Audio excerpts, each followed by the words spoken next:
Okay, I'm going to be showing you the worksheet on how to do gas laws. Uh, if you're in honors chemistry on Brown LeMay, this is chapter 10. And in Pearson, in advanced chemistry, this would be chapter 14.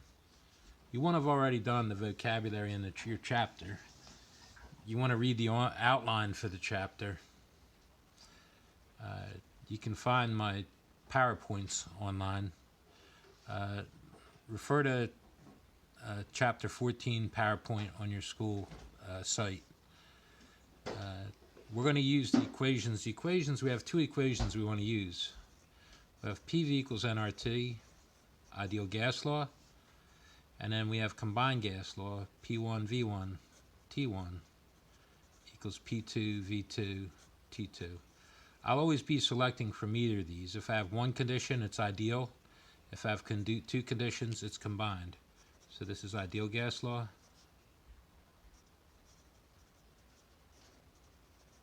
And this is combined gas law.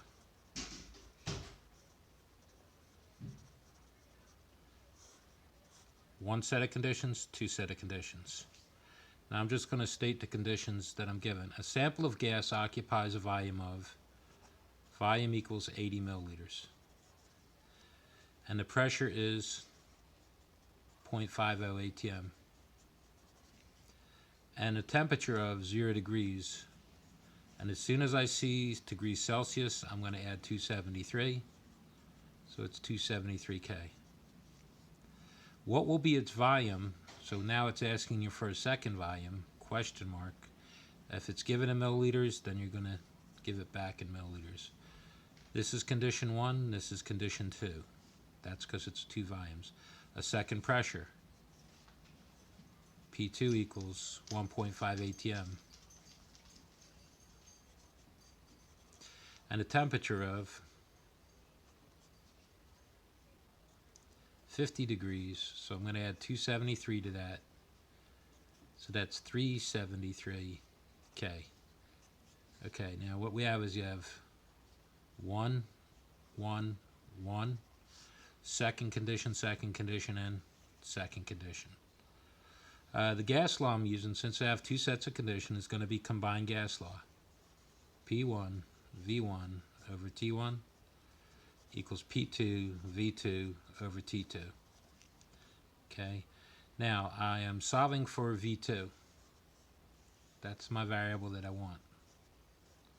So where it says formula, I'm going to rearrange my gas law to solve for V2. V2 equals P1 V1 over T1. Now I have to isolate it by dividing each side by P2 and multiplying each side by T2. That gets T2 to cancel out. So your equation becomes P1 V1 T2 on top and T1 P2 on the bottom. Now my work, I'm going to take this formula and simply plug in all my variables. Okay, I have 80 and 50, so it's 50 milliliters, 0.50 atm. That's your pressure, 0.50 times 80. And I got T2 on top, which is 373 K. Over. Okay. On the bottom, T1 is 273. Now, this is on the bottom. It's also not multiplied, it's dividing. This whole thing divided by 273, and P2 is 1.5 atm. Now, I've been paying attention to the units, and all the units cancel out, except for milliliters. So V2 equals, you have 0.5 times 80 times 373 divided by 273 and then divided by 1.5. Make sure you don't multiply this. It's this division distributes to this factor and that. So it's divided by 273, then divided by 1.5. If you hit multiply by 1.5, you're putting the 1.5 on top, which would be incorrect. The answer is 36.4. And I suppose we have 2 sig figs, so I would just say 36. You're given millimeters, so you can have your answer in milliliters. So answer, 36 milliliters. All right. Next problem. I have nitrogen in a steel cylinder under a pressure of 150 atmospheres. Temperature is 27. I'm immediately going to add 273 to that because it must be in Kelvin. So I get 300 Kelvin. Okay. What will be the pressure in the tank? So they give you a second pressure. If that's question mark in ATM, and the internal temperature increases to 55 degrees. So again, that's going to be 55 plus 273. Okay. 8, 2, 328K. Okay, now, if I was looking at my gas laws, I have 2 sets of conditions. 1, 1, 2, 2. Now, this is a steel cylinder, so your volume is fixed. They're not mentioning the volume because the volume is constant. So if I start with the combined gas law, P1, V1, T1 equals P2, V2, T2, because I have 2 conditions, okay? The volume is fixed, so we're just going to take away the volume. And that's Gay-Lussac's law, okay, at a constant volume and constant number of moles. Okay, we're going to solve for P1, P2. So P2 equals my formula, P1 over T1, that. Now I have to get rid of T2 to isolate P2. So I'm going to multiply both sides by T2. And that's your algebra. If you're using combined gas law, when you get your solution, you should never have, you've messed up your algebra if any of your variables are on the same side, on the same denominator or the same numerator. They should always be across from each other. Okay. Now I just have to plug in my numbers. P2 equals 150 ATM over the initial was 273. Okay. And the final, the T2, 328. The K's cancel out. It leaves you with the unit of atmospheres. So your pressure is 150 times 328 divided by 273. So 180 ATMs. Now, supposedly they started off with 2 sig figs, so that's fine, 2 sig figs. The last one, okay. A gas sample occupies 200 milliliters, so that would be a volume.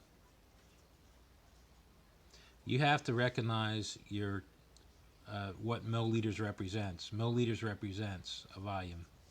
Millimeters of mercury represents a pressure. So that's the second factor they're giving you. Pressure equals 760.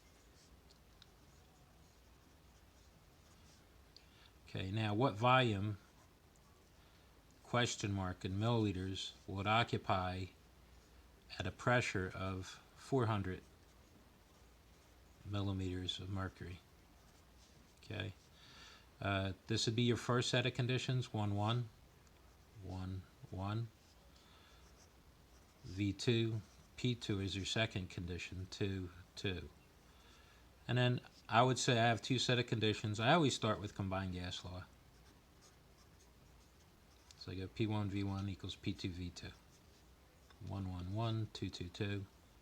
Now this time the temperature hasn't changed, so your temperature is constant, and that's Boyle's law. It's not necessary for me to know that this is Boyle's law. If I always start with combined, I'll just take out my constants and you derive your gas law. It's not really relevant what it's called. Okay, we're solving for V2. Algebraically, V2 equals P1, V1. Now I got to get rid of P2. So I'm going to divide both sides by P2. And then I derived my formula. So you'll notice I'm just starting with one equation. So V2 equals P1 V1 over P2. And you just plug and chug your numbers. Your numbers are 760 millimeters of mercury times a volume of 200 milliliters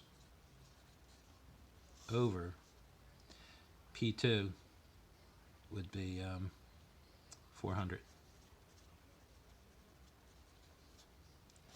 Millimeters cancels out. So I got 760 times 200 divided by 400 is 380 millimeters of mercury. And always be conscious of your units. 380 millimeters of mercury. Now, I'm going to give you a fourth problem real quick. I'll just make it up. What volume would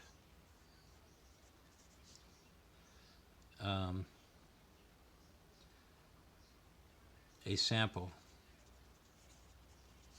of 2.50 moles of helium gas occupy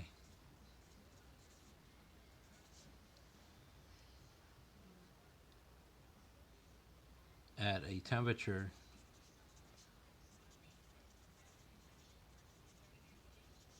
of 25 degrees Celsius and pressure of 1.35 atmospheres. I just want to show you using ideal gas law. And this, if I start now, the thing is to create your list. You're given.